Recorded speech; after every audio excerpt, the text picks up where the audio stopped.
ومن سيئات أعمالنا من يهده الله فلا مضل له ومن يضلل فلا هادي له أشهد أن لا إله إلا الله وحده لا شريك له وأشهد أن محمدا عبده ورسوله وصفيه وخليله وخيرته من خلقه بلغ الرسالة وأدى الأمانة ونصح الأمة وكشف الله تعالى به الأمة وجاهد في سبيل ربه حق الجهاد حتى أتاه من ربه اليقين صلوات ربي وسلامه عليه وعلى آله وأصحابه ومن اتبعهم بإحسان إلى يوم الدين وسلم تسليما كثيرا أما بعد.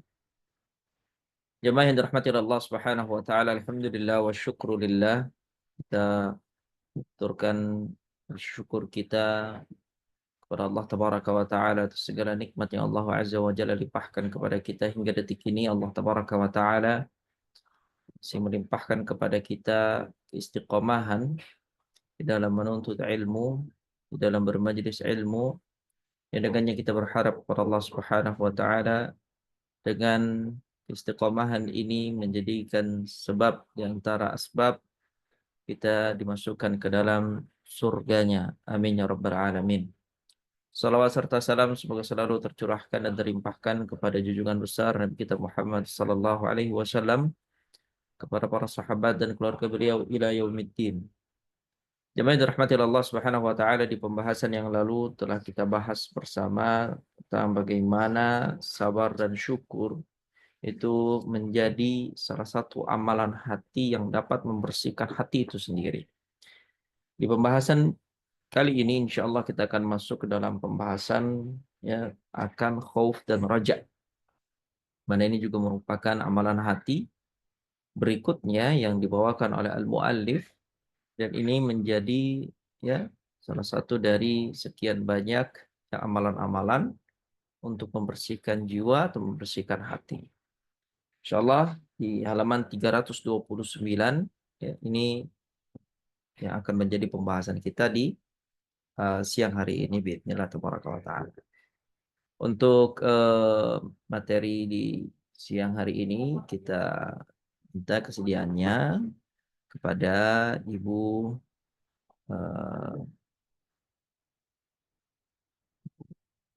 Isna mungkin ya, untuk membacakan materi di siang hari ini.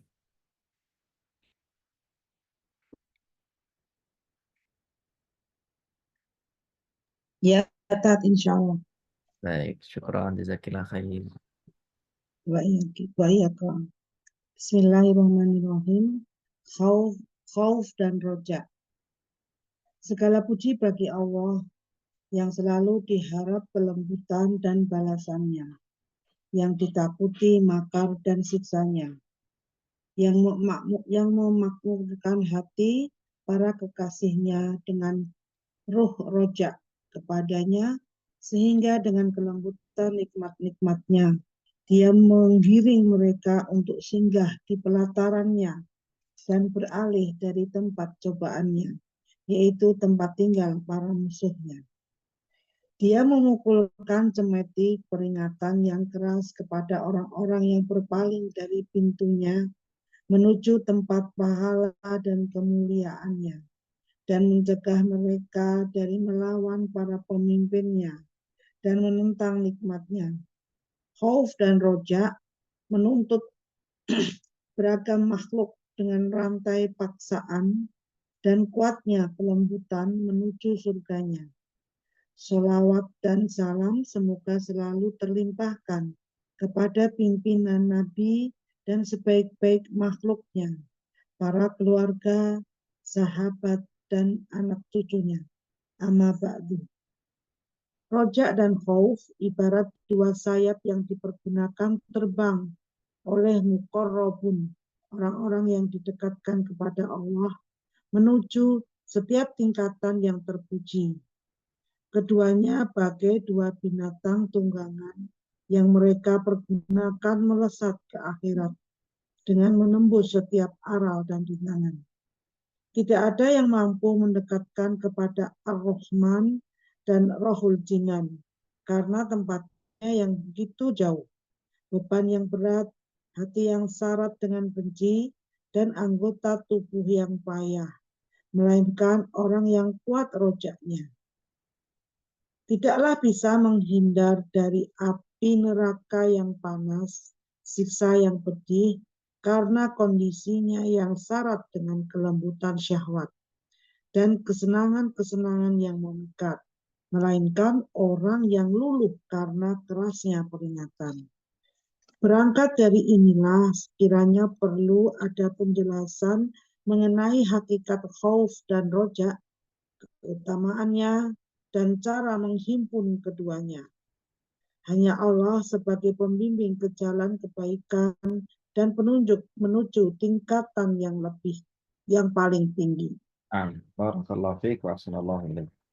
Di sini beliau sampaikan beberapa mukaddimah, poin-poin yang menjadi pembahasan yang seharusnya dilewati terlebih dahulu sebelum masuk dalam inti pembahasan, di mana beliau mulai dengan memuji Allah Tabaraka wa Ta'ala yang selalu diharap kelembutan dan balasannya, yang ditakuti makar dan siksanya, yang memakmurkan hati para kekasihnya dengan ruh raja kepadanya.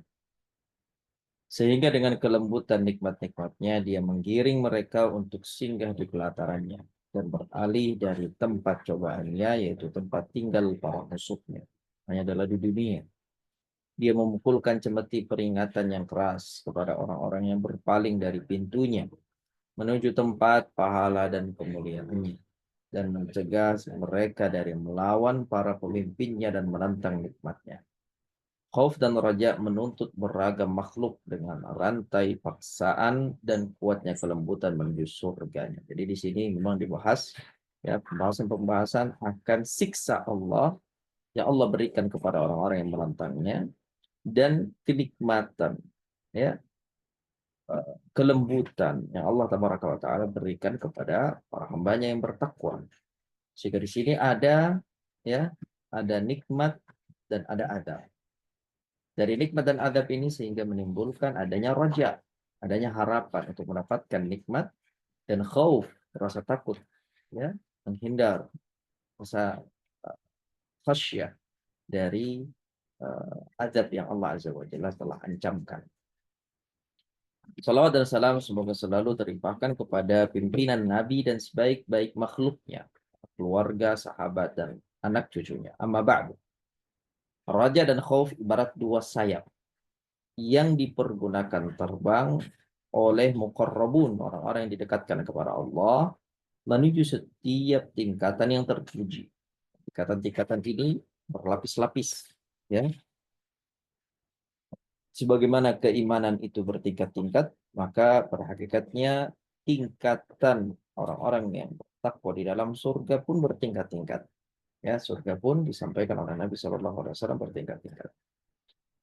Maka, ya, untuk masuk ke dalam surga dan untuk tinggal di dalam surga, Allah sampaikan dibutuhkan, ya, yang namanya raja dan khauf. Besarnya harapan kita kepada Allah, ya, besarnya pengharapan kita akan nikmat-nikmat Allah, ya. Begitu juga dengan besarnya rasa takut kita kepada Allah Subhanahu wa taala dari melanggar aturannya.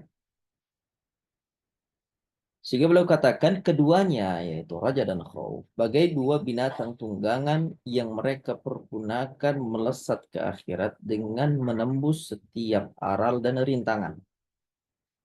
Tidak ada yang mampu mendekatkan kepada Ar-Rahman dan Ruhul Jinan, karena tempatnya yang begitu jauh, beban yang berat, hati syarat dengan benci, dan anggota tubuh yang lemah dan payah, melainkan orang yang kuat rajaknya. Jadi dengan adanya harapan, ya, rintangan yang besar pun itu akan mampu untuk dia lewati. Tidaklah bisa menghindar dari neraka yang panas, siksa yang pedih, karena kondisinya yang syarat dengan kelembutan syahwat dan kesenangan-kesenangan yang memikat, melainkan orang yang luluh karena kerasnya peringatan. Jadi karena memang, ya, di dalam bermaksiat, di dalam kefasikan, kezaliman itu terdapat kesenangan yang menipu, Maka di situ untuk menghadapinya dibutuhkan ancaman yang keras. Ya, ketika peringatan dan ancaman itu keras, itu akan memalingkan seorang hamba dari kenikmatan-kenikmatan yang menipu dalam atau yang berbalut kemaksiatan. Inilah yang menunjukkan bahwasanya ya, ajaran Islam itu penuh dengan keadilan, ya, seimbang semuanya. Nah, berangkat dari inilah sekiranya perlu ada penjelasan mengenai hakikat khauf, rasa takut dan raja, ya, rasa harapan, keutamaan dari khauf raja, dan cara menghimpun keduanya. Hanya Allah sebagai pembimbing ke jalan kebaikan dan penunjuk menuju tingkatan yang paling tinggi. Nah, tafadhal, silakan dilanjutkan, Ibu. Khauf. Khauf merupakan cemeti Allah untuk menggiring para hambanya menuju ilmu dan amal agar bisa mendekatkan diri kepadanya.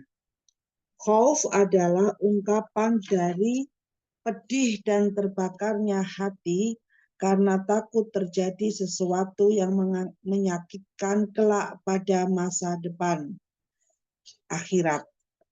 Khauf adalah sesuatu yang mencegah anggota tubuh dari perbuatan maksiat dan mengikatnya dengan ketaatan. Perasaan khauf yang minim menyebabkan kelalaian dan berani melakukan dosa. Sedangkan perasaan khauf yang berlebihan bisa menyebabkan putus asa. Faktor khauf atau takut kepada Allah ada kalanya karena mengetahui Allah dan mengetahui sifat-sifat Allah.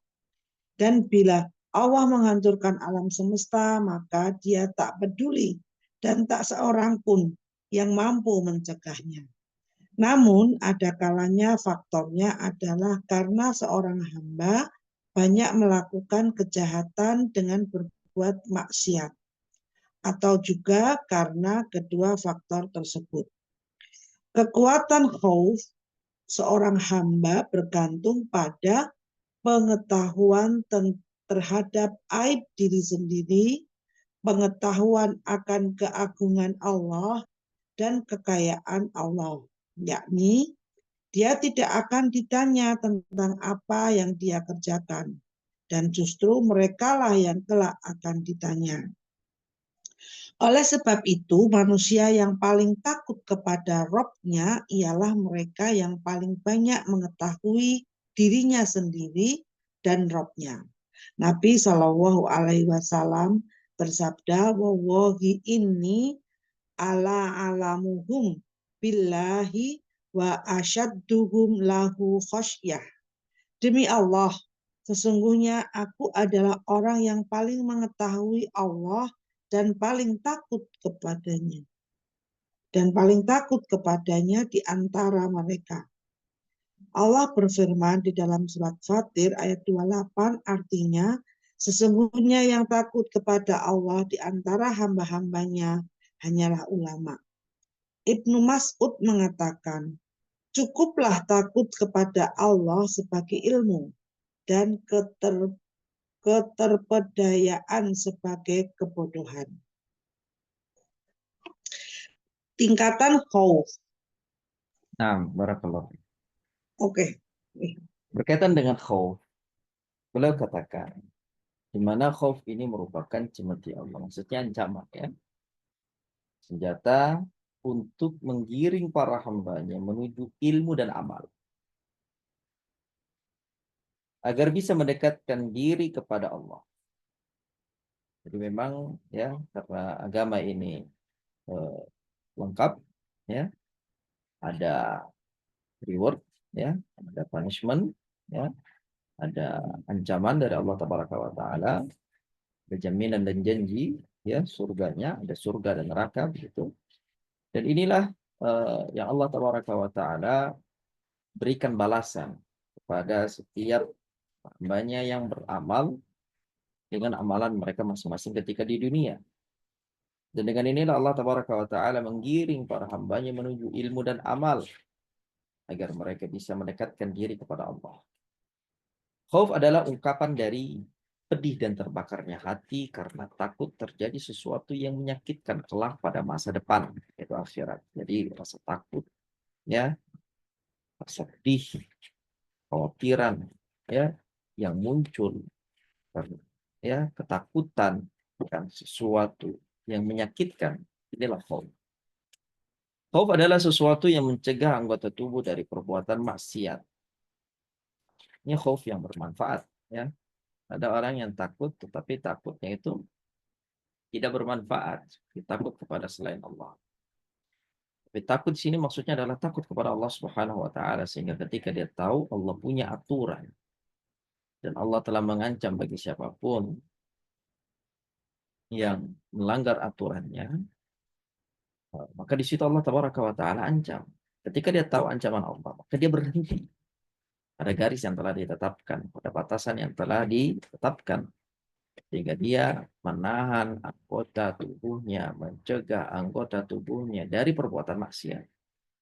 Dan dia mengikat anggota tubuhnya tersebut dengan ketaatan, ya. Jadi dia meninggalkan karena rasa takut, gitu ya. Dia melaksanakan juga karena rasa takut. Tetapi yang harus kita pahami di sini, ya, memang rasa takut ini juga nanti akan diimbangi dengan rasa harapan, ya, juga diimbangi dengan rasa cinta, sebagaimana yang telah diketahui bersama. Dan memang pembahasan sedang membahas tentang khauf, kita bahasakan dengan khauf itu sendiri. Perasaan khauf yang minim menyebabkan kelalaian dan berani melakukan dosa. Ya. Sedangkan perasaan khauf yang berlebihan bisa menyebabkan putus asa. Nah, ini bahayanya. Kalau, ya, dia terlalu berlebih atau dia kurang dosis. Sehingga dosisnya harus pas, dosisnya harus ideal, sesuai standar ditetapkan. Karena kalau seandainya dia berlebihan, dia bisa menyebabkan qunut min rahmatillah, putus asa dari rahmat Allah. Dan kalau dia kurang atau minim dosisnya, maka dia menyebabkan dia akan berani untuk melakukan dosa, mengarahkan dia kepada kelalaian. Nah, faktor khauf kepada Allah ada kalanya karena mengetahui Allah dan mengetahui sifat-sifatnya. Dan kembali lagi kepada ma'rifatullah. Seorang ma'rifatullah, ya, yang dia mengetahui, mempelajari akan Allah Azza wa Jal, bagaimana sifat-sifat Allah, nama-namanya, af'alnya. Nah, ini akan menghadirkan khasyah. Dan bila dia menghancurkan alam semesta, maksudnya kalau Allah Azza wa Jalla menghancurkan alam semesta, bagaimana kehancuran alam semesta ini yang kemudian menghadirkan rasa takut. Bagaimana Allah itu tidak peduli dan tak seorang pun yang dapat mencegah Allah. Nah, semuanya ketetapan ada di tangan Allah. Semua keputusan ada di tangan Allah.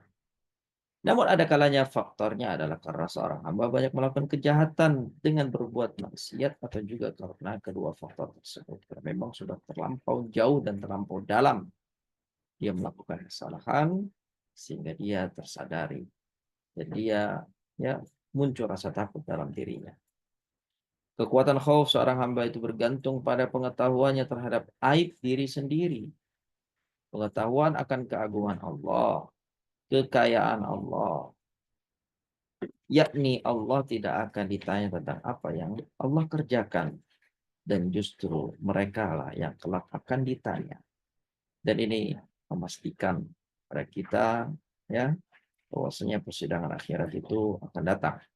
Setiap dari kita akan ditanyakan, setiap dari kita akan disidang, setiap dari kita akan ditanya apa yang sudah kita lakukan, apa yang sudah kita amalkan selama kita berada di dunia. Oleh sebab itu manusia yang paling takut kepada Rabb-nya ialah mereka yang paling banyak mengetahui dirinya sendiri dan Rabb-nya. Nah, inilah ilmu yang terpenting. Ilmu yang terpenting itu adalah mengenal Allah Azza wa Jalla. Ma'rifatullah. Kemudian berikutnya, untuk menyadari kesalahan berarti kita harus mengenal diri kita sendiri.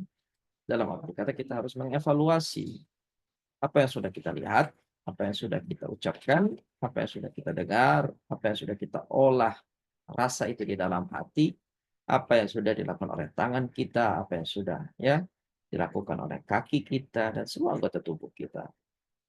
Ya. Jadi menyadari kesalahan sendiri itu ya sangat penting dalam proses bertaubat. Karena tanpa itu dia tidak akan ya merasa bahwasanya dia itu bersalah. Nabi Shallallahu Alaihi Wasallam bersabda, "Wallahi inni la a'lamuhum billahi wa asyadduhum lahu khasyah." Demi Allah, sesungguhnya aku adalah orang yang paling mengetahui Allah. Jadi tingkat makrifah yang tertinggi dalam ma'rifatullah itu ada pada diri Nabi Shallallahu Alaihi Wasallam. Jadi yang paling mengenal Allah itu adalah Nabi Muhammad. Kita kenal Allah ya melalui penjelasan bayan dari Nabi Shallallahu Alaihi Wasallam. Dan aku adalah orang yang paling takut kepada di antara kalian. Jadi di sini Nabi mengajarkan kepada kita bahwasanya standar ilmu dan standar amal, standar ma'rifah dan standar khauf, raja, mahabbah itu ada pada diri Nabi Shallallahu Alaihi Wasallam, sehingga sepatutnya kita mencontoh beliau. Ya, kalau kita mau takut kepada Allah, contohlah rasa takut Nabi Shallallahu Alaihi Wasallam kepada Allah. Kita mau berharap kepada Allah, contohlah harapan Nabi Shallallahu Alaihi Wasallam kepada Allah. Kita ingin mencintai Allah Azza wa Jalla, contohlah kecintaan Nabi kepada Allah Azza wa Jalla. Ya, sekali lagi, kalau dosis-dosis itu kurang, maka kita akan berani bermaksiat. Tapi kalau kemudian dosis-dosis itu berlebihan, maka akan menimbulkan ya suatu kerugian lainnya. Itu tidak seimbang, itu dosisnya terlalu terlampau. Sehingga di sini memang Nabi SAW sebutkan konteks ini agar mencegah para sahabat yang tanda kutip ya merasa amalannya melebihi Nabi SAW. Ya, Nabi tekankan, saya yang lebih tahu tentang Allah dan saya adalah orang yang paling takut kepada Allah di antara kalian. Nah, sehingga memang ilmu itu harus didasarkan ya amal itu harus didasarkan ya dengan ilmu ya. Jadi bisa kita beramal tanpa ilmu. Nabi SAW di sini menegur para sahabatnya yang tidak menjadikan standar ya, amalan mereka diri Nabi SAW. Nah, Allah Azza wa Jalla berfirman dalam surat Fatir ayat 28, "Innama yakhsyallaha min ibadihil ulama." Innallaha azizun ghafur. Sesungguhnya yang paling takut ya kepada Allah di antara hamba-hambanya hanyalah para ulama, orang yang berilmu. Nah, jadi ilmu itu menghadirkan khasyah. Tidak ada khasyah tanpa ilmu. Jadi kalau selama ini kita tidak ada rasa takut kepada Allah Azza wa Jalla, berarti kita kurang mengilmui ma'rifatullah. Mungkin kita belum kenal siapa Allah. Sehingga hati kita tidak ada rasa takut kepada Allah. Abdullah bin Mas'ud radhiyallahu anhu mengatakan, cukuplah takut kepada Allah sebagai ilmu. Khasyatullah itu sebagai ilmu. Dan keterpedayaan sebagai kebodohan. Jadi orang bodoh adalah orang yang tidak takut kepada Allah, dan orang yang berilmu adalah orang yang takut kepada Allah. Nah, berikutnya tingkatan khauf. Silakan. Tingkatan khauf. Perasaan khauf ada kalanya bersifat kurang, berlebihan, dan pertengahan. Khauf yang terpuji ialah khauf yang pas dan pertengahan. Perasaan khauf yang bersifat kurang adalah seperti yang terjadi pada kelembutan para wanita yang menggetarkan hati ketika mendengar bacaan ayat Al-Quran, sehingga menyebabkan tangis dan derai air mata. Begitu pula ketika menyaksikan sebab yang menakutkan. Namun apabila sebab tersebut hilang dari perasaan, hati pun kembali lalai. Inilah khauf yang bersifat kurang dan sedikit sekali manfaatnya. Khauf macam ini seperti sebatang kayu yang lembek yang digunakan untuk memukul seekor hewan yang kuat. Kayu tersebut tidak mampu menyakitinya sehingga tidak bisa mengiringnya menuju tujuan dan perbaiki perilakunya. Itulah khauf mayoritas manusia selain para ulama dan orang arif. Al-Fudail bin Iyad berkata, bila kamu ditanya, apakah kamu takut kepada Allah? Maka diamlah. Karena jika kamu menjawab tidak, maka kamu kafir. Jika kamu menjawab iya, maka kamu bohong. Penjelasan di atas mensinyalir bahwa khauf adalah mencegah anggota tubuh dari perbuatan maksiat dan mengikatnya dengan ketaatan. Ada yang berpendapat bahwa orang yang takut bukanlah orang yang menangis dan mengusap kedua matanya, tetapi yang dinamakan orang yang takut ialah orang yang takut meninggalkan amal yang menyebabkannya disiksa Allah. Ada lagi yang berpendapat bahwa barang siapa takut pada sesuatu, maka ia akan lari darinya. Namun barang siapa takut kepada Allah, maka ia akan lari kepada Allah. Ditanyakan kepada sebagian ulama, kapan seorang hamba takut? Ia menjawab, ketika ia memposisikan diri sebagai orang sakit yang minta perlindungan karena takut sakitnya menaun. Khauf mampu membakar syahwat yang dilarang, hingga maksiat-maksiat yang dicintainya berubah menjadi dibenci. Seperti madu yang disukai berubah menjadi dibenci oleh orang yang menginginkannya manakala ia tahu bahwa di dalamnya mengandung racun. Oleh sebab itu, khauf bisa membakar syahwat, mendidik anggota tubuh, menyebabkan hati khusyuk, rendah, tenang, menjauhkannya dari sifat sombong, iri, dan dengki. Bahkan perhatiannya terhadap khauf semakin dalam dan memandang bahaya yang ditimbulkan. Maka dari itu, hendaklah seorang hamba tidak meluangkan hati untuk selain Allah, dan hendaklah ia hanya menyibukkan diri dengan muraqabah atau perasaan selalu diawasi oleh Allah, introspeksi diri, tekun beribadah, bakhil pada hembusan nafas dan waktu untuk berbuat dosa, serta mengecam nafsu. Mengecam nafsu dengan bahaya, langkah-langkah dan kata-kata. Kondisinya seperti orang yang berada dalam cengkeraman binatang buas yang ganas. Ia tidak tahu akankah ia bisa terlepas atau malah dimangsa oleh binatang tadi lalu celaka. Bisa dipastikan dalam kondisi seperti ini, zahir dan batinnya sibuk takut pada binatang tersebut. Tak ada kesempatan sedetik pun baginya untuk memikirkan yang lain. Beginilah kondisi orang yang dikuasai perasaan khauf. Khauf yang berlebihan ialah khauf yang melampaui batas pertengahan sehingga membuatnya putus asa. Khauf semacam ini juga tercela karena ia menghalangi seseorang dari amal. Nah, barakallahu fikum wa sallallahu ilaikum. Rasa takut bertingkat-tingkat ya, makanya beliau bahasakan dengan tingkatan khauf. Beliau katakan perasaan khauf pada kalanya bersifat kurang, di kadarnya kurang. Ya, terkadang bersifat berlebihan, kadang bersifat pertengahan. Khauf yang terpuji ialah khauf yang pas dan pertengahan. Berarti kalau dia kurang, ini khauf yang mazmum, yang tercela. Kalau dia berlebihan, maka ini khauf yang mazmum pula. Dia juga adalah khauf yang tercela. Yang terpuji adalah khauf yang pertengahan, yang pas.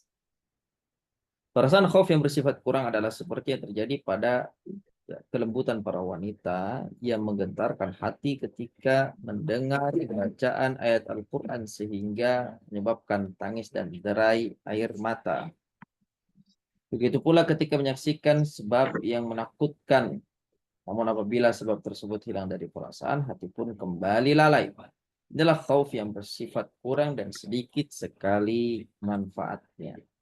Berarti adalah khauf yang muncul hanya pada suatu peristiwa tertentu. Namun ketika peristiwa itu sudah lewat, dia kembali lagi dengan tidak memiliki rasa khauf kepada Allah. Khauf macam ini seperti sebatang kayu lembek yang digunakan untuk memukul seekor hewan yang kuat. Kayu tersebut tidak mampu menyakitinya sehingga tidak bisa menggiringnya menuju tujuan dan memperbaiki perilakunya. Nah, khususnya Quran. Itulah khauf mayoritas manusia selain para ulama dan orang yang arif. Ini yang alim, ya, berilmu. Al-Fudail bin Iyad berkata, bila kamu ditanya, apakah kamu takut kepada Allah? Diamlah. Karena jika kamu jawab tidak, maka kamu akan kafir. Jika kamu jawab iya, maka kamu berbohong. Penjelasan di atas mensinyalir bahwa khauf adalah mencegah anggota tubuh dari perbuatan maksiat dan mengikatnya dengan ketaatan. Nah, sehingga di sini khauf dan antara fawaidnya adalah dapat mencegah anggota tubuh dari bermaksiat. Ketika ada kesempatan bermaksiat, dia berhenti untuk melakukan itu karena perasaan khauf yang ada di dalam hatinya. Kemudian khauf itu juga bisa mengikat seseorang dengan ketaatan. Dia dapat istiqomah melakukan sesuatu dalam ketaatan dan taqarrub kepada Allah karena ada khauf di dalam dirinya. Ada yang berpendapat bahwa orang yang takut bukanlah orang yang menangis, yang mengusap kedua matanya, tetapi yang dinamakan orang takut ialah orang yang takut meninggalkan amal yang menyebabkan disiksa Allah. Nah, ini sebagian definisi. Ada lagi yang berpendapat bahwa barang siapa takut pada sesuatu, maka ia akan lari darinya. Namun barang siapa takut kepada Allah, maka ia akan lari kepadanya. Beda ya, lari darinya dan lari kepadanya. Kenapa seperti itu? Karena ya tidak ada tempat tidak ada tempat untuk lari dari siksa Allah Azza wa Jalla. Kalau kita takut sama manusia, ya kita bisa pergi ke tempat lain di mana orang itu tidak ada. Kita takut dari binatang buas, misalnya kita tinggal pergi meninggalkan tempat itu. Tapi kalau kita takut kepada Allah Azza wa Jalla, kita tidak ada pilihan lain. Nah, ini bagi orang-orang yang mengerti dan apa. Tidak ada tempat ya kabur, tidak ada tempat lari, ya. Karena semuanya ini langit dan dunia, ya, bumi ini milik Allah Subhanahu wa taala. Sehingga memang satu-satunya tempat kembali hanyalah kepada Allah. Ya, mau atau tidak, ya. Orang-orang yang tidak mau untuk tunduk kepada Allah, dia tetap akan dikembalikan kepada Allah nanti di hari akhir. Ya. Orang-orang yang berpaling dan lari dari Allah tetap akan dikembalikan, dibangkitkan, digiring kepada Allah Subhanahu wa taala. Nah, kemudian ditanyakan kepada sebagian ulama, kapan seorang hamba takut? Ia menjawab ketika ia memposisikan diri sebagai orang yang sakit, yang meminta perlindungan karena takut sakitnya menahun. Nah, khauf mampu membakar syahwat yang dilarang. Ya. Khauf itu dapat membakar syahwat. Syahwat yang bergejolak itu dapat ya dibakar, dihabisi, dihancurkan dengan khauf. Jadi semakin syahwatnya besar, khaufnya pun harus semakin diperbesar. Bagaimana memperbesar khauf? Berarti harus ditingkatkan ilmunya. Karena untuk mendapatkan khauf, untuk memunculkan khauf, harus dengan ilmu.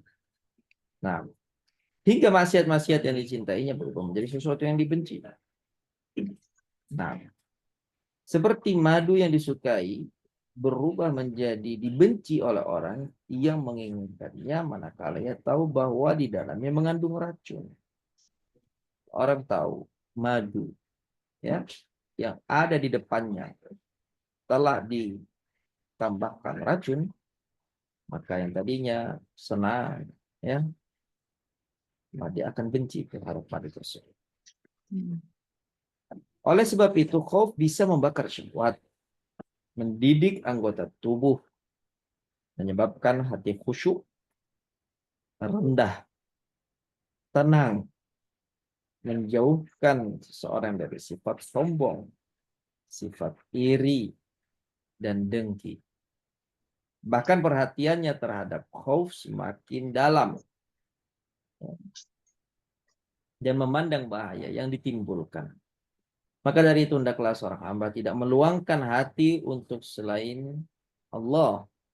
Dan hendaklah ia hanya menyibukkan diri dengan muraqabah, perasaan selalu diawasi oleh Allah. Introspeksi diri, tekun beribadah, bakhil pelit pada hembusan nafas dan waktu untuk berbuat dosa. serta mengecam nafsu dengan bahaya, langkah-langkah, dan kata-kata. Kondisinya seperti orang yang berada dalam cengkraman binatang buas yang ganas. Ia tidak tahu akankah ia bisa terlepas atau malah dimangsa oleh binatang tadi lalu celaka. Bisa dipastikan dalam kondisi seperti ini, zahir dan batinnya sibuk takut pada binatang tersebut. Tak ada kesempatan sedetik pun baginya untuk memikirkan yang lain. Beginilah kondisi orang yang dikuasai perasaan khauf. Nah, khauf yang berlebihan ialah khauf yang melampaui batas pertengahan sehingga membuatnya putus asa. Khauf semacam ini juga tercela karena ia menghalangi seseorang dari amal. Ya, tidak ada harapan. Ya, tidak ada harapan. Sehingga yang seperti ini nanti obatnya adalah roja, gitu ya. Orang yang khauf yang terlalu berlebihan maka harus diimbangi dengan ya, roja. Nah, kemudian berikutnya adalah keutamaan khauf. Silakan dilanjut. Keutamaan khauf. Allah menghimpun petunjuk, rahmat, ilmu, dan ridho bagi orang-orang yang takut. Itulah kumpulan tingkatan penduduk surga. Allah berfirman di dalam surat Al-A'raf ayat 154 yang artinya, dan dalam tulisannya terdapat petunjuk dan rahmat untuk orang-orang yang takut kepada Rabb-nya. Allah berfirman di surat Fatir 28 yang artinya, sesungguhnya yang takut kepada Allah di antara hamba-hambanya hanyalah ulama. Allah juga berfirman di dalam surat Al-Bayyinah ayat 8 yang artinya, Allah ridho terhadap mereka dan mereka pun ridho kepadanya. Setiap yang menunjukkan keutamaan ilmu juga menunjukkan keutamaan khauf. Karena khauf adalah buah dari ilmu. Allah Subhanahu wa taala berfirman dalam surat Ali Imran ayat 175 yang artinya, tetapi takutlah kepadaku jika kamu benar-benar orang yang beriman. Dalam ayat ini Allah memerintahkan khauf dan mewajibkannya serta sebagai prasyarat iman. Karena itu tidak bisa dibayangkan kalau ada orang mukmin terlepas dari khauf meskipun imannya lemah. Kelemahan khaufnya tergantung pada kelemahan ilmu dan imannya. Allah Azza wa Jalla berfirman, yang artinya, dan hanya kepada kulah kamu harus takut atau tunduk. Surat Al-Baqarah ayat 40. Maksudnya, takutlah kalian kepadaku disertai penjagaan terhadap apa-apa yang kalian kerjakan dan kalian tinggalkan. Dalam ayat ini dijelaskan bahwa orang mukmin tidak akan takut kepada seorang pun selain Allah. Allah berfirman menceritakan keadaan penghuni surga yang terjemahannya, dan sebagian mereka berhadap-hadapan satu sama lain saling bertegur sapa. Mereka berkata, sesungguhnya kami dahulu sewaktu berada di tengah-tengah keluarga kami merasa takut akan diazab. Maka Allah memberikan karunia kepada kami dan memelihara kami dari azab neraka. Sesungguhnya kami menyembahnya sejak dahulu. Dialah yang maha melimpahkan kebaikan, lagi yang maha penyayang. Surat At-Tur ayat 25-28. Maksud firman Allah musfikina ialah takut melakukan kedurhakaan kepada Allah dan selalu menjaga berbuat taat kepadanya. Allah berfirman di surat Al-Mulk ayat 12 yang artinya, sesungguhnya orang-orang yang takut kepada Rabb-nya yang tidak tampak oleh mereka, mereka akan memperoleh ampunan dan pahala yang besar. Allah berfirman yang artinya, sesungguhnya orang-orang yang berhati-hati karena takut akan azab Rob mereka, dan orang-orang yang beriman dengan ayat-ayat Rob mereka, dan orang-orang yang tidak mempersekutukan dengan Rob mereka dengan sesuatu apapun, dan orang-orang yang memberikan apa yang telah mereka berikan dengan hati yang takut, karena mereka tahu bahwa sesungguhnya mereka akan kembali kepada Rob mereka. Mereka itu bersegera untuk mendapat kebaikan-kebaikan, dan merekalah orang-orang yang segera memperolehnya. Surat Al-Mu'minun ayat 57 hingga 61.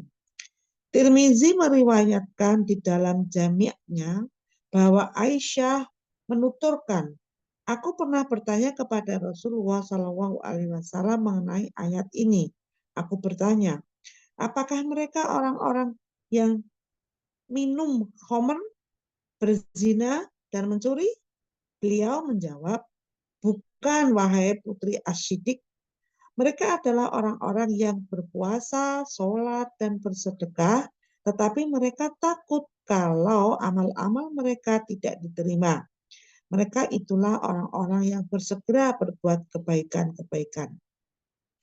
Rasulullah Shallallahu Alaihi Wasallam bersabda, seseorang sedang sekarat. Ketika ia merasa tidak ada harapan hidup, maka ia berwasiat kepada keluarganya, nanti setelah aku mati, kumpulkanlah kayu bakar dan nyalakanlah api untuk membakar tubuhku. Ketika api tersebut sudah membakar dagingku dan melepaskan tulang-tulangku sehingga seluruh tubuhku terbakar habis, maka ambillah dan lumatlah. Lalu tunggulah suatu hari yang berangin dan buanglah abu jenazahku ke laut. Keluarganya pun melaksanakan wasiat tersebut. Allah kemudian mengumpulkan kembali seraya bertanya kepadanya, mengapa engkau melakukan semua ini? Ia menjawab, karena takut kepadamu. Akhirnya Allah mengampuni dosa-dosanya. Abu Hurairah pernah mendengar Rasulullah Shallallahu Alaihi Wasallam bersabda yang artinya, barang siapa yang takut, maka ia akan berjalan di malam hari. Barang siapa yang berjalan di malam hari, maka ia akan segera sampai di rumah. Ingat, sesungguhnya barang dagangan Allah itu mahal. Ingat pula bahwa barang dagangan Allah ialah surga. Sabda beliau, al-zalja, artinya berjalan di awal malam. Oh, al-lajja, berjalan di awal malam. Arti hadis ini adalah, barang siapa yang takut kepada Allah, maka rasa takut tersebut akan mendorongnya berjalan menuju akhirat dan bersegera dalam berbuat kebaikan karena takut dari aral dan rintangan.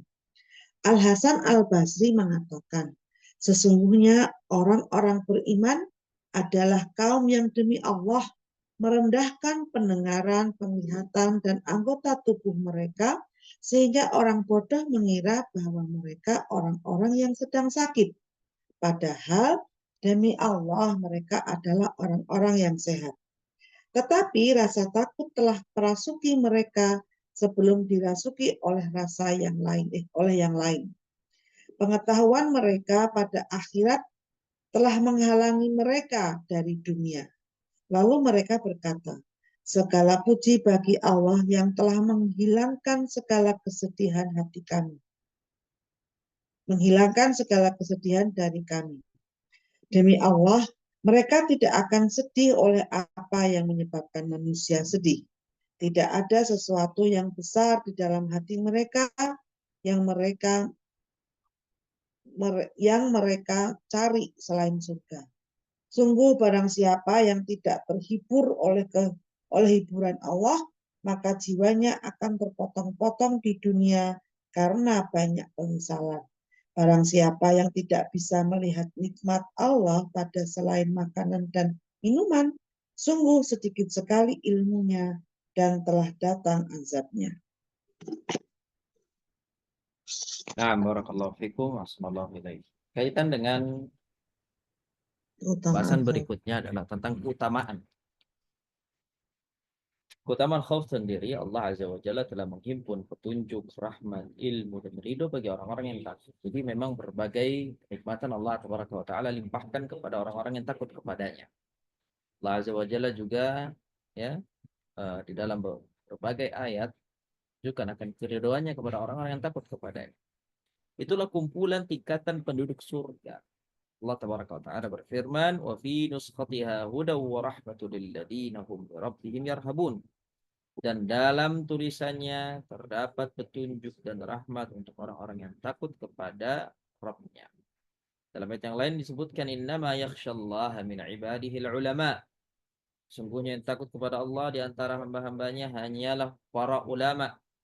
Allah berfirman, "Radhiyallahu anhum wa radu'an." Ridho terhadap mereka dan mereka pun ridho kepadanya. Setiap yang menunjukkan keutamaan ilmu juga menunjukkan keutamaan khauf. Memang dasarnya orang yang berilmu dia pasti akan takut kepada Allah. Dan inilah ilmu yang bermanfaat. Ilmu yang bermanfaat adalah ilmu yang mendatangkan khasyah, mendatangkan khauf, mendatangkan rasa takut kepada Allah.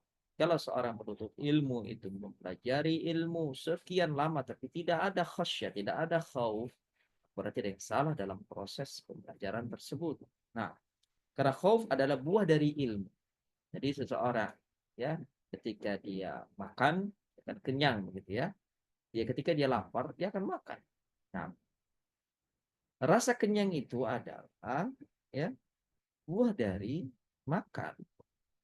Kalau dia makan tidak pernah kenyang, berarti ada yang salah dalam proses makannya gitu ya. Begitu juga orang yang belajar, orang yang menuntut ilmu, orang yang ya hafal, orang yang mengkaji, menelaah, mentadabburi. Kalau itu tidak menghasilkan khasyah kepada Allah, maka pasti ada proses yang salah. Allah Azza wa Jalla berfirman, "Wa khafuni in kuntum mu'minin." Takutlah kepadaku jika kamu benar-benar orang yang beriman. Dalam ayat ini Allah memerintahkan khauf dan mewajibkannya serta sebagai prasyarat iman. Karena itu tidak bisa dibayangkan kalau ada orang mukmin terlepas dari khauf meskipun imannya lemah. Kelemahannya khauf tergantung pada kelemahan ilmu dan imannya. Nah, kalau kita dapat orang yang tidak takut sama sekali kepada Allah Azza wa Jalla, berarti dia tidak ada ilmu tentang Allah. Dia tidak mengenal Allah. Allah berfirman, "Wa iyaya farhabun." Dan hanya kepadakulah kalian harus takut atau harus tunduk. Maksudnya takutlah kalian kepada aku disertai penjagaan terhadap apa-apa yang kalian kerjakan dan kalian tinggalkan. Dalam ayat ini dijelaskan bahwa orang mukmin tidak akan takut kepada seorang pun selain kepada Allah. Allah berfirman menceritakan keadaan para penghuni surga dalam surat At-Tur ayat 25 sampai 28 dan sebagian mereka itu penduduk surga berharap-harapan satu sama lain, saling bertegur sapa. Mereka berkata, sungguhnya kami dahulu sewaktu berada di tengah-tengah keluarga kami merasa takut akan diazab. Maka Allah memberikan karunia kepada kami dan memelihara kami dari azab neraka. Apa maknanya? Para penghuni surga ketika sampai di dalam surga dan menikmati kenikmatan-kenikmatan yang ada di dalam surga, mereka saling bercerita, berbagi pengalaman antara satu dengan yang lainnya. Nah, Allah Azza wa Jalla menukilkan kepada kita di antara dialog para penghuni surga ketika mereka menceritakan pengalaman mereka hidup di dunia. Kata sebagian dari mereka bahwasanya dulu kami di dunia itu ketika berada di tengah keluarga kami, ya, di tengah istri kami, di tengah pasangan kami, yang orang-orang yang kami sayangi, cintai, kami dalam keadaan sangat takut kepada azab Allah. Berarti ya rasa khasyah itu adalah sifat dari para penduduk surga. Nah, kemudian dikatakan, sesungguhnya kami menyembah Allah sejak dahulu, dialah yang maha melimpahkan kebaikan, lagi maha penyayang. Ya, berarti orang-orang ini, mereka orang-orang yang berilmu tentang ma'rifatullah, berilmu bahwasanya Allah memiliki ancaman, Allah memberikan janji, sehingga dengan ancaman dan janji itu mereka ada rasa takut, ya, takut masuk dalam apa yang Allah ancamkan dan takut tidak mendapatkan apa yang Allah janjikan kepada mereka. Nah, maksud firman Allah musyfiqin adalah takut melakukan kedurhakaan kepada Allah dan selalu menjaga berbuat taat kepada Allah.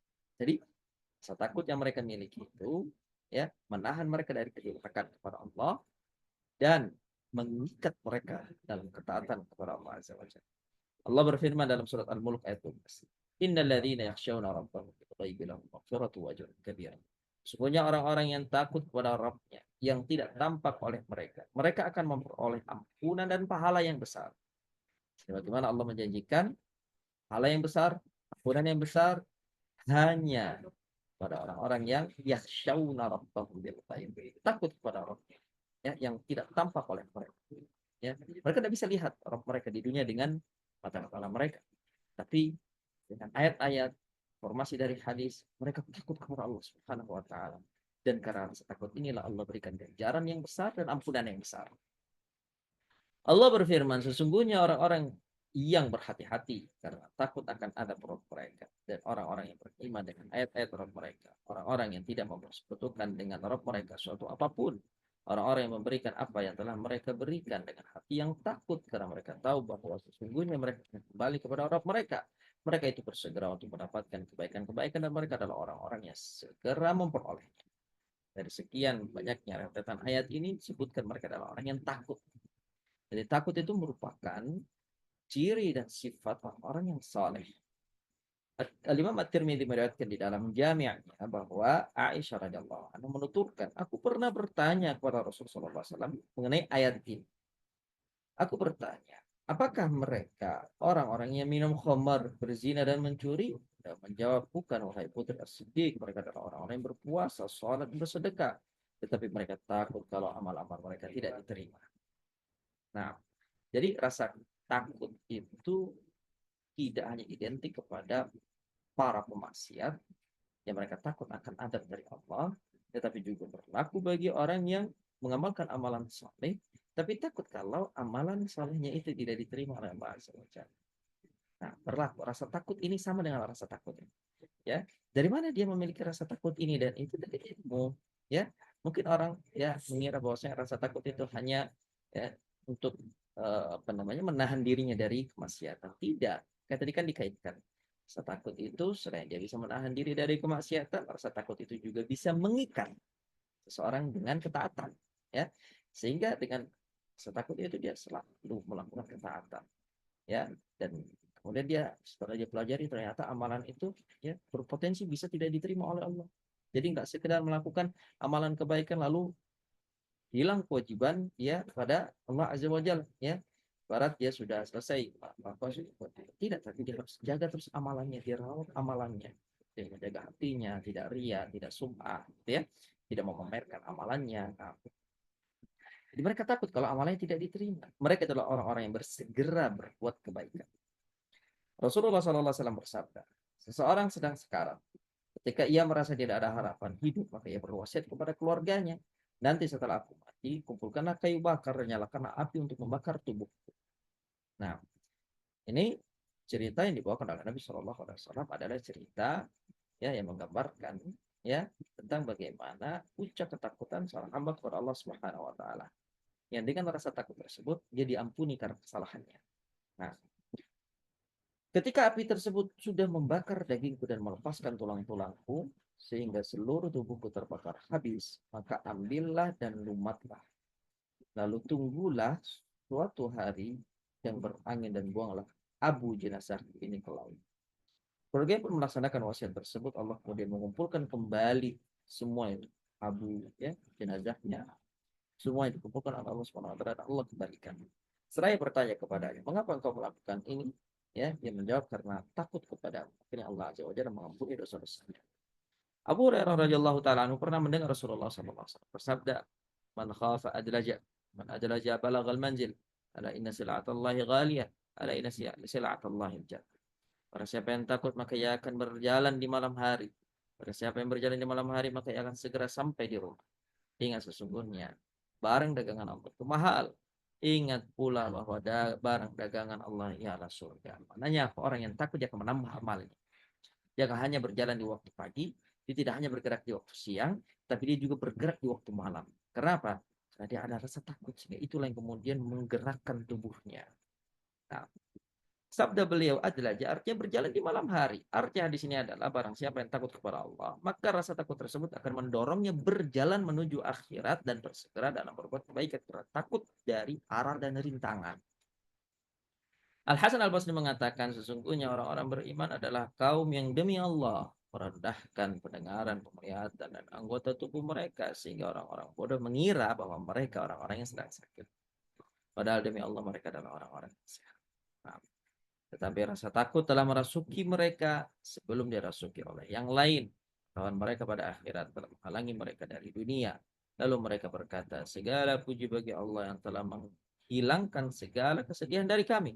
Demi Allah, mereka tidak akan sedih oleh apa yang menyebabkan manusia sedih.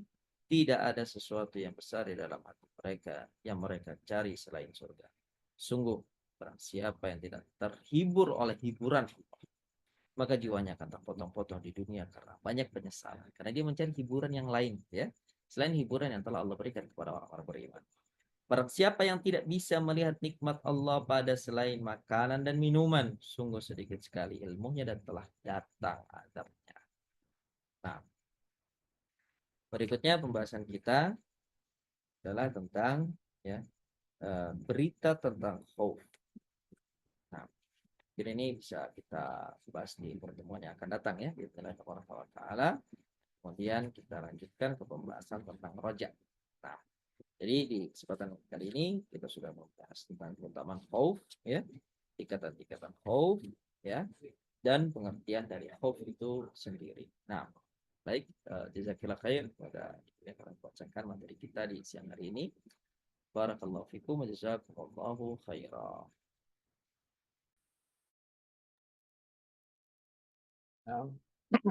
Baik. Jazakillah khair wa barakallahu fiki kepada Ibu Isna yang telah berpartisipasi dalam bacakan materi dan juga kepada Al-Ustaz jazakallahu khair wa barakallahu fik wa ahsanallahu ilaik atas ilmu yang telah disampaikan. Semoga menjadi ilmu yang bermanfaat bagi kita semua, dapat dipahami, diamalkan serta didakwahkan. Semoga Allah taala memberikan taufik kepada kita semua. Amin ya rabbal alamin. Baik, selanjutnya kita lanjut ke sesi tanya jawab. Pada jemaah yang ingin bertanya kepada Ustadz dipersilahkan.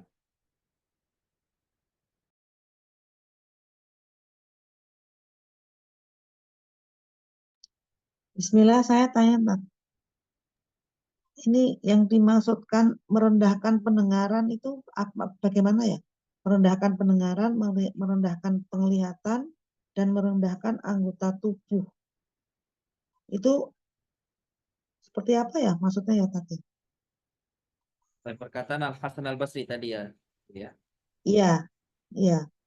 Al-Hasan Al-Basri mengatakan sesungguhnya orang-orang yang beriman adalah kaum yang demi Allah merendahkan pendengaran, penglihatan, dan anggota tubuh mereka. Sehingga orang bodoh mengira bahwa mereka adalah orang yang sedang sakit, padahal demi Allah mereka adalah orang-orang yang sehat. Orang-orang yang kemudian dianggap tidak wajar, ya, tidak semestinya oleh orang-orang yang suka bermaksiat, gitu ya. Sehingga mereka melihat bahwasanya apa yang mereka lakukan itu adalah sesuatu yang tidak dilakukan oleh orang-orang lain. Sehingga dengan penglihatannya dia tidak mau melihat sesuatu yang ya dilihat oleh orang lain. Dengan pendengarannya dia tidak mau mendengar apa yang didengar oleh orang lain gitu ya. Kemudian anggota tubuhnya juga ya.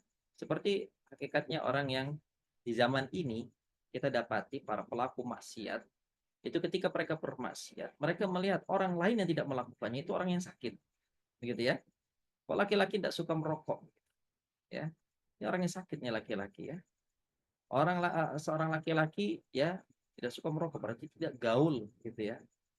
Tidak baik begitu ya. Padahal ya mereka kayaknya orang-orang yang sehat gitu ya. Orang kalau tidak minum minuman khamar ya, ini orang adalah orang sakit nggak normal. Ya. Orang kalau laki-laki tidak berzina, laki-laki kalau tidak main ke bar, laki-laki kalau tidak pacaran, ya itu adalah laki-laki yang mentalnya sakit. Padahal hakikatnya sebaliknya, mereka adalah orang-orang yang sehat gitu ya.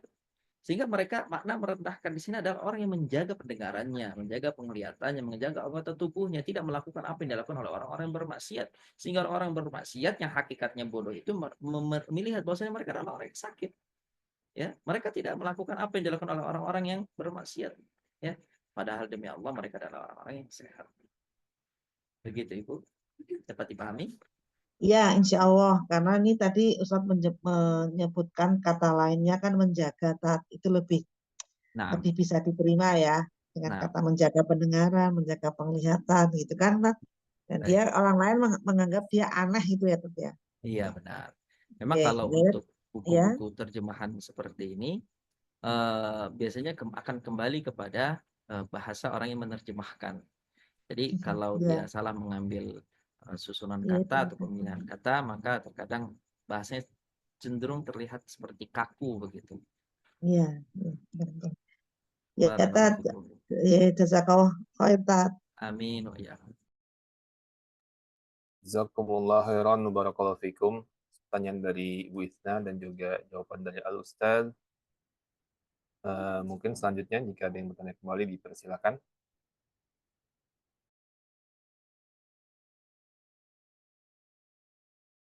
Assalamualaikum. Saya tanya ya Ustadz. Waalaikumsalam warahmatullahi wabarakatuh. Iya Ustadz. Afwan Ustadz.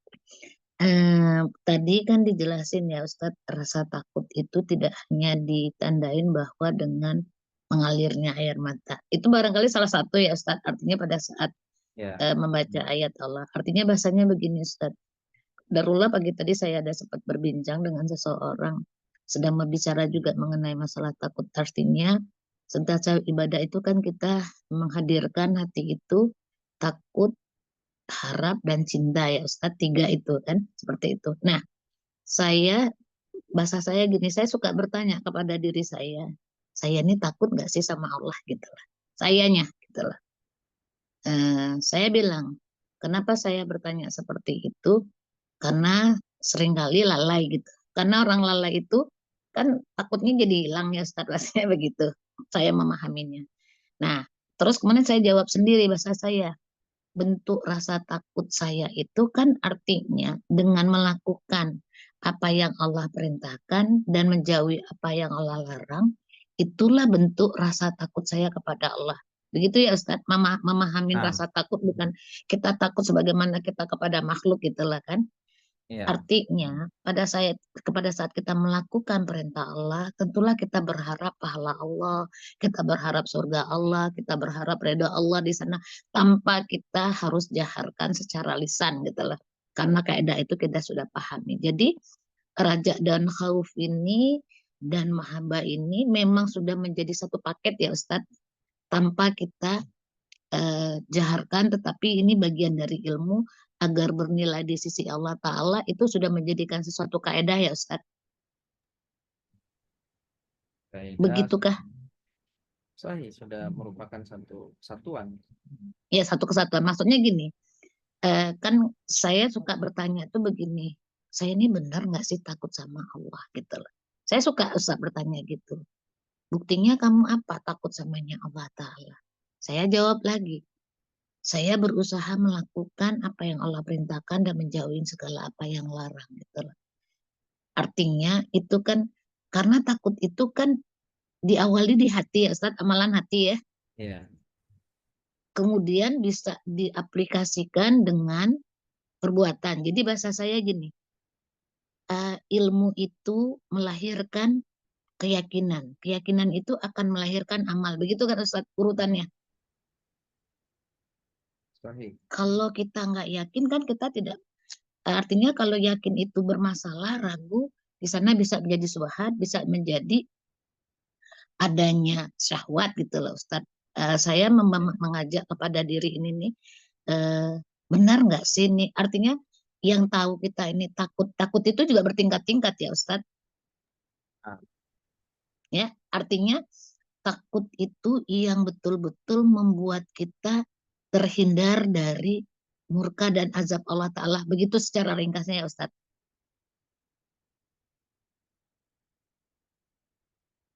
Ya Kak Ustadz, begitukah? Nah, Yang sahih. namanya disebut takut itu adalah kan takwa. Karena gini Ustadz, takwa itu bisa diartikan dengan melaksanakan perintah dan menjauhi larangan.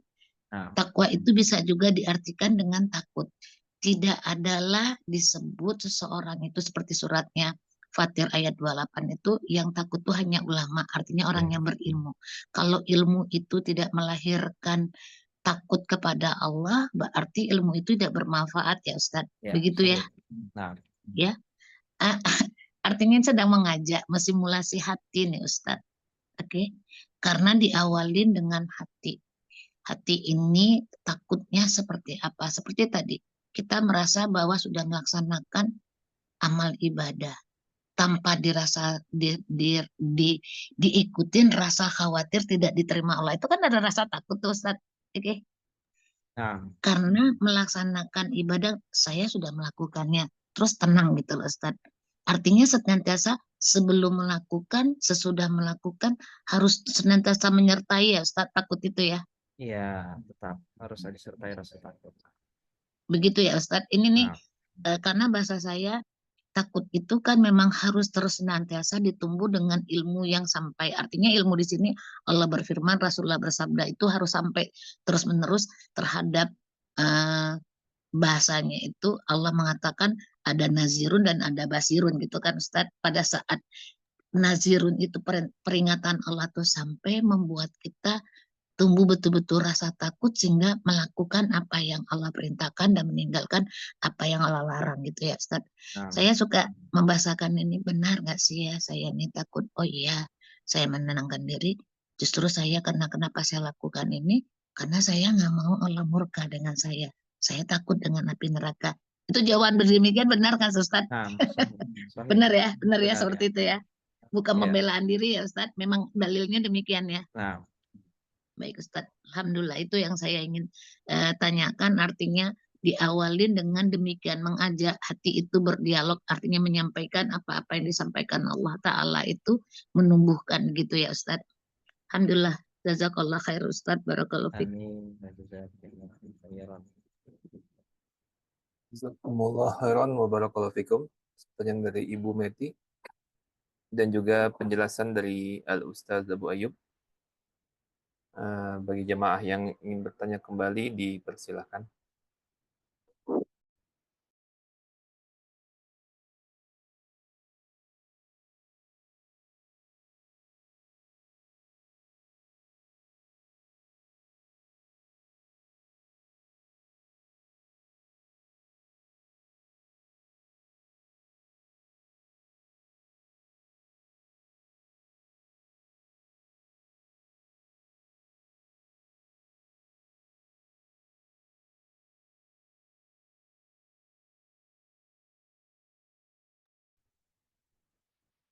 Nah, jika sudah tidak ada yang bertanya, kajian akan kita akhiri Ustadz ya.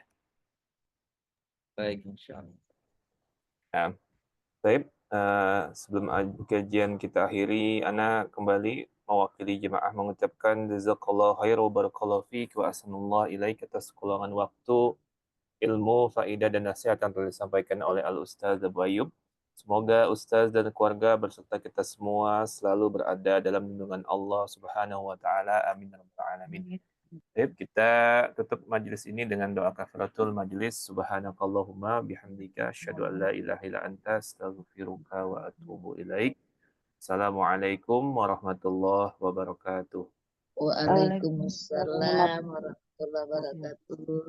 Waalaikumsalam warahmatullahi wabarakatuh. Jazakumullah khair.